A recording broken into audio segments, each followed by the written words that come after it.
ఈ రోజే డౌన్లోడ్ చేయండి. మీ ఫేవరెట్ షోస్ చూడండి. వాళ్ళు వచ్చేలోపు మనం అనుకున్న పని పూర్తి చెయ్యాలి అని. అయిపోతుందయ్యా.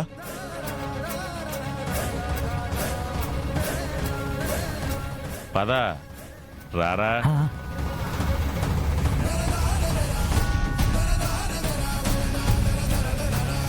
రేయ్, వాళ్ళు గుమ్మం దగ్గరే కాపు కాసినట్టు నుంచుంటే మన పని ఎలా జరుగుతుందిరా? మీదెప్పుడు నష్టజాతకం అయ్యా. మీరేం పని చేద్దాం అనుకున్నా వాళ్ళు అడ్డపొల్లలాగా అడ్డు పడుతూనే ఉన్నారయ్యా. అయ్యా వెళ్దామా? రేయ్, ఈ ఈర్రాజు అడ్డొచ్చిందని వెనకడుగు వేసే రకం కాదురా, అదును చూసుకుని మాటేసి కాటేసే రకం. అవకాశం వచ్చేదాకా కాచుకుని ఉందాం. రేయ్, అలాగే భయ్యా, లోపల పూజకి అన్ని ఏర్పాట్లు చేశారు. సరే అయితే అయ్యగారాలు వచ్చేసరికి మనం వెళ్ళి టిఫిన్ చేసి వద్దాం రండి. సరే.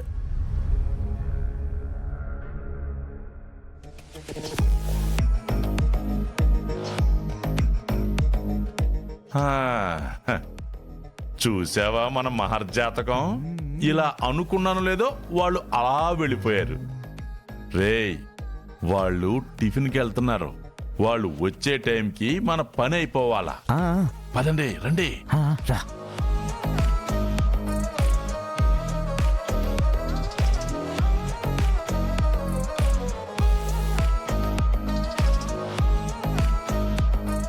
రేయ్, రండిరా. పద పద.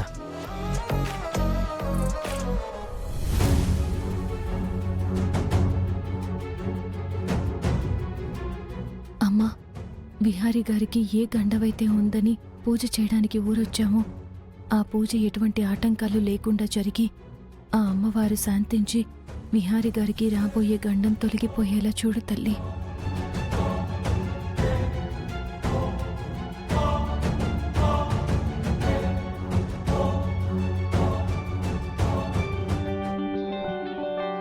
విహారీ, ఇంకా రెడీ అవ్వలేదా? అయిపోయిందమ్మా.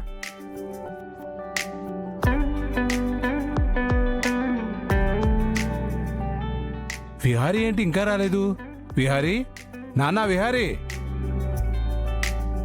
త్వరగా రారా, మనం రైస్ మిల్ దగ్గరికి వెళ్ళాలి. అమ్మా పద. అయ్యయ్యో అయ్యయ్యో, ఇదేంట్రా బల్లి పడింది? అమ్మా ఏదో బల్లే కదా, ఏం కాదులే. అయ్యో, నీకు తెలియదురా, బల్లి అలా మీద పడటం చాలా అపశకునం. అమ్మా అవేవి ఉండవమ్మా. నువ్వు ఇలాంటివి నమ్మవురా. అసలే మనం బయటకు వెళ్తున్నాము. నువ్వు వెంటనే వెళ్ళి మళ్ళీ స్నానం చేసిరా. అమ్మా నేనిప్పుడే కదమ్మా స్నానం చేసి వచ్చింది. లేదు, నువ్వు వెళ్ళి మళ్ళీ స్నానం చేసిరా. నా మాట విను. అమ్మా అమ్మా ప్లీజ్ అమ్మా, ఆ బల్లి అనుకోకుండా పడింది, దానివల్ల ఏమీ కాదు. విహారీ, నా మాట విను. వెళ్ళు, వెళ్ళి నేను చెప్పిన పని చెయ్యి. అమ్మా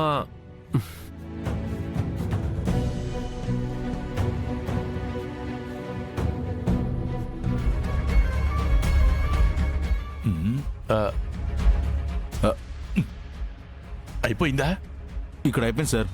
లోపల ప్లస్ మైనస్ మారిస్తే అది కూడా అయిపోతుంది. త్వరగా కానీ.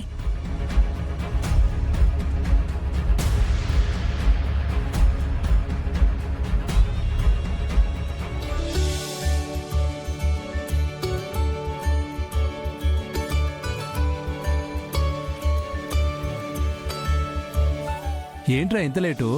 ఏం లేదు తాతయ్య. సరే వెళ్దాం పదండి. లక్ష్మి, నువ్వు కూడా రా. అమ్మా అది ఏం కాదు, రా వెళ్దాం.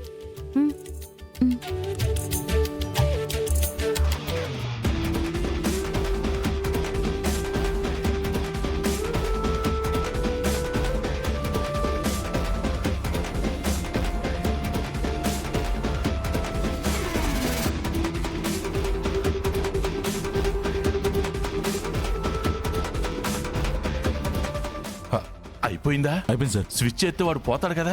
ఇక్కడ అయిపోయింది సార్. బయట ట్రాన్స్ఫర్ ఉంది కదా, అక్కడ కనెక్షన్ ఇస్తే అయిపోతుంది సార్. మరి ఇంకా అలా చూస్తావేంటి? పదా పదరా.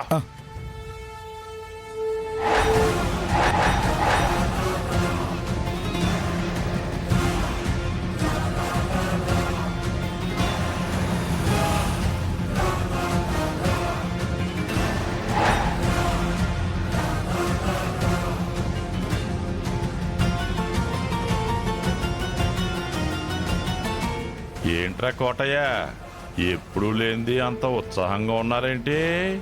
ఏం లేదు వీర్రాజు, జనాలందరిలో మా తలరాతలు మారతాయని విహారీ బాబుని చూశాక నమ్మకం వచ్చింది. అబ్బో,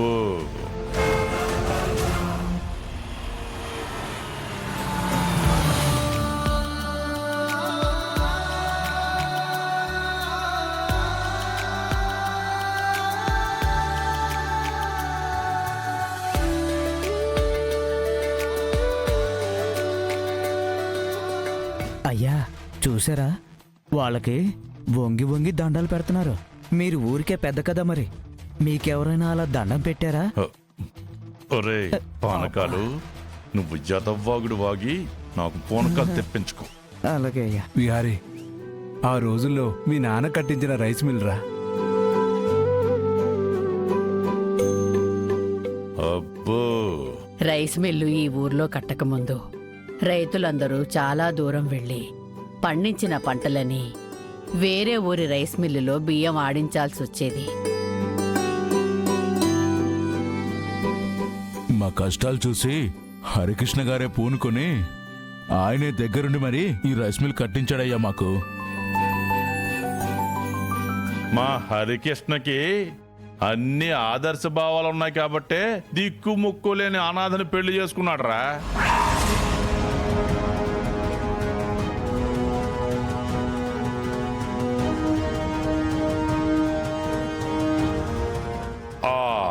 హరికృష్ణ గారు ఉత్తముడని మీరు పొగుడుతున్నారు గాని వాడి వల్లనే అమ్మవారికి ఆగ్రహం వచ్చింది, ఈ ఊరు ఇలా మారింది.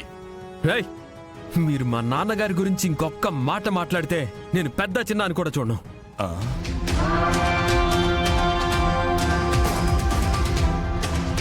హ, మీ నాన్న ఒక ఆదర్శవాది, మీరంతా ఉత్తమ పురుషులు.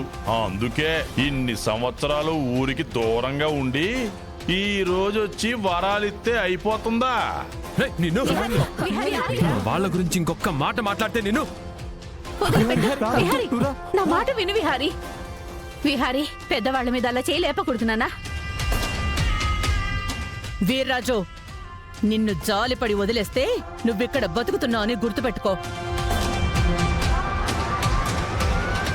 నోరుంది కదా అని ఇష్టం వచ్చినట్టు మాట్లాడుకో. ఏంట్రా వీర్రాజు, నీ బుద్ధి మారదా? నువ్వు నీ తాతలాగే తయారవుతున్నావు. రేయ్, మేం కూడా మీకులాగా ఆలోచిస్తే మీ బ్రతుకులేంటో అర్థం చేసుకో. వీర్రాజు గారు, మీరు కాసేపు గమ్మనుండండి. అయినా వాళ్ళు కూడా మీ వాళ్లే కదా. ఆయన ఒక్కరే కాదు, మీరందరూ మా వాళ్లే.